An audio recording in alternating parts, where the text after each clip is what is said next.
जय श्री राधे। इससे पहले की कथा सुनने के लिए आप सभी का बहुत बहुत धन्यवाद। आज हम सुनेंगे वैशाख महात्म्य 20वां अध्याय। श्रुति कीर्ति कहने लगे कि हे मुनिवर, वैशाख धर्म के महात्म्य सुनते सुनते मेरी तृप्ति नहीं होती, क्योंकि भगवान विष्णु की कथा सुनकर किसके कान तृप्त होते हैं। मेरे पूर्व जन्म के पुण्य उदय हो गए हैं। मैं आपके मुख से निकले अमृत रूपी वचनों को पान कर कृतकृत हो गया हूँ। मुझको मोक्ष आदि की भी इच्छा नहीं। आप मुक्ति के दाता भगवान विष्णु को प्रसन्न करने वाले दिव्य धर्मों का उपदेश करते जाइए।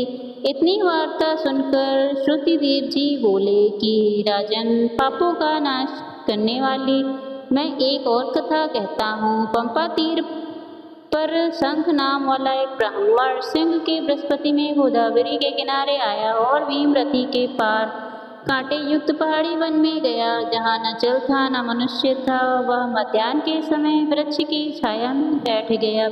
उसी समय दुराचारी व सबके प्राणों का घातक एक व्याध वहाँ पर आया और ब्राह्मण के कानों में चमकते हुए सोने के कुंडल देखते ही उसको पकड़ लिया तथा उसके कुंडल, जूते, छतरी, माला, कमंडल सब छीन कर उसे जाने की आज्ञा दी। तब वह ब्राह्मण उस दुष्ट से छुटकारा पाकर धूप से जलते हुए उस कांटेदार वन में नंगे पैरों प्यासा हाहाता करता हुआ कहीं ठहरता कहीं चलता जा रहा था कि उसके दया युक्त हाय था शब्द को सुनकर वह व्याध, जो कठोर हृदय पापी एवं धर्म विमुख था, उसके हृदय में दया उत्पन्न हुई और उसने मन में सोचा कि इस ब्राह्मण का मैंने सब कुछ हड़प लिया। यह तो मेरा कर्म ही नहीं था, लेकिन मैंने इसके नए जूते ही ले लिए, तो अब इसको अपने पुराने जूते क्यों ना दे दूं, जिससे इस ब्राह्मण के पैरों की रक्षा हो जाए। फिर पुराने जूतों की आवश्यकता भी क्या है।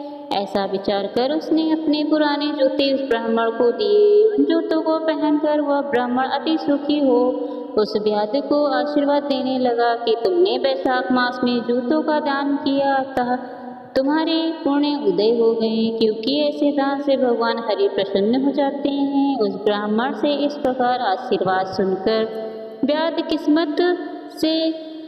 विस्मत से कहने लगा कि हे ब्राह्मण देवता, मैंने आपसे ली हुई वस्तु आपको लौटा दी है। इसमें आशीर्वाद की कौन सी बात है।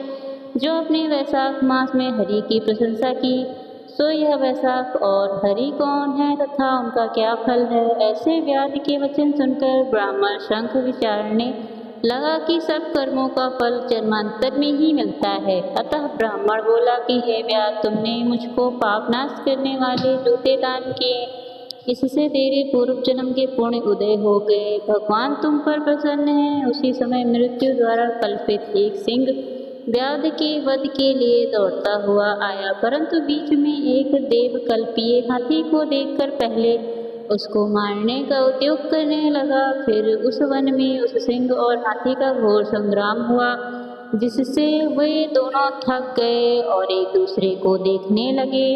सब पापों का नाश करने वाली जो कथा मुनि व्याध को सुनाई, उन्होंने भी सुनी, जिसके सुनने मात्र से ही उनके सब पाप नाश हो गए तथा पापों से मुक्त होने के कारण वह पशु योनि में त्याग दिव्य शरीर धारण कर दिव्य विमानों में बैठकर अप्सराओं से सुशोभित हाथ जोड़कर खड़े हो गए। उस मुनि ने उनसे पूछा कि तुम कौन हो और अकारण ही इस वन में एक दूसरे को मारने के लिए क्यों उद्युक्त हुए हो।